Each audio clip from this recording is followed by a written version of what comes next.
we had to cross the creek, and the water was just rushing and rushing. I had never seen anything like it. And I was like, Dwayne, I'm not sure about this. But Dwayne was like, no, Angie, it's fine. It's not as bad as it looks. And he made it across, though. So then it was my turn. And I slipped right off that log and into the creek, right into the water. And it was the strangest thing. You know how some people say they get a sense of calm and stillness in that type of situation? Greg? Mm-hmm. Angie, well, I can sure as hell tell you that didn't happen to me. It was like my body was slowing down or something, but inside I was going crazy.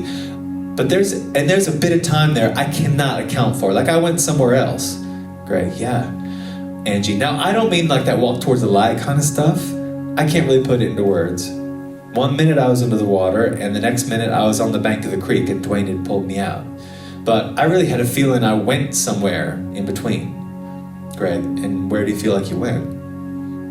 Angie, now that you mention it, I don't know. I was like somewhere else.